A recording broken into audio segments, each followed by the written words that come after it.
Ayan na siya. Pwede na nga po natin i-cash out yung 2,000 pesos. Pipiliin lang natin tong GCash.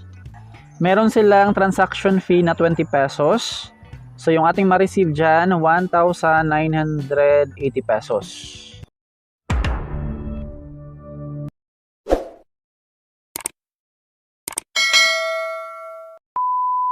Hi guys! Welcome back! So ngayong araw ay update lang kay Linescape Saga Crash application dahil na-reach na nga po natin yung 2,000 pesos.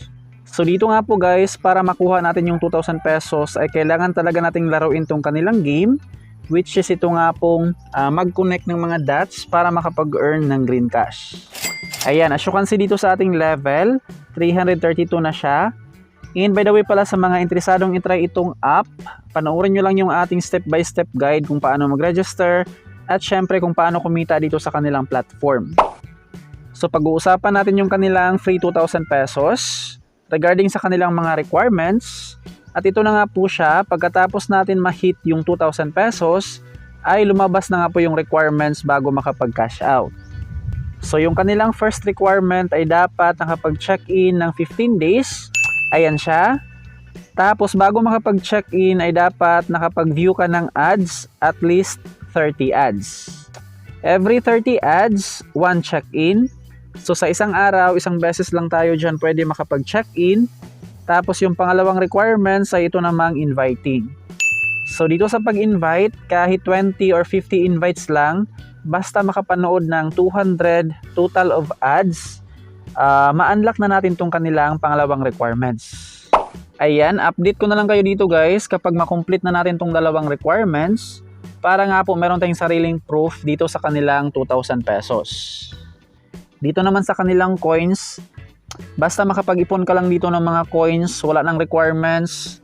I mean, meron siyang requirements like sa minimum lang, sa Lazada 1.2 pesos, sa GCash 100, PayMaya at saka GrabPay.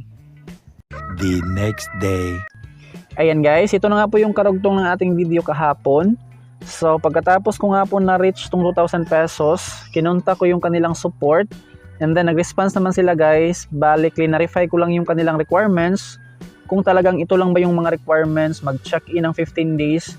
At saka dapat manood yung ating mga invites ng 200 ads.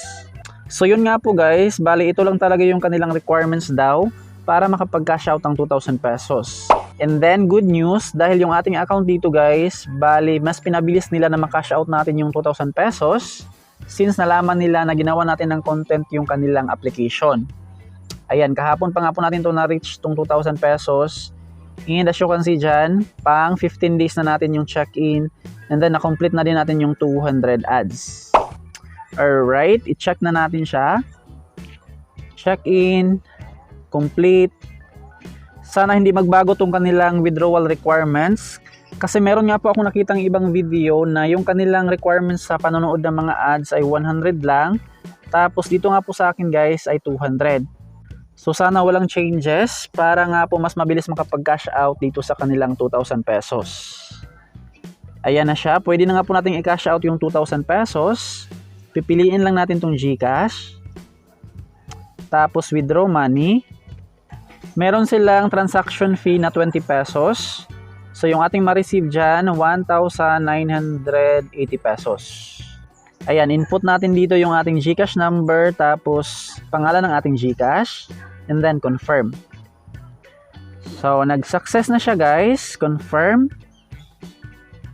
Dito natin ma-check yung ating withdrawal record. Ayan siya, naka-pending na yung ating 2,000 pesos. As of March 11, 2024. So, nag-cash out tayo dyan ng 3:34 PM. Bali, update ko na lang kayo guys pag pumasok na yan sa ating GCash wallet. So, that would be all for today. Maraming salamat sa panonood.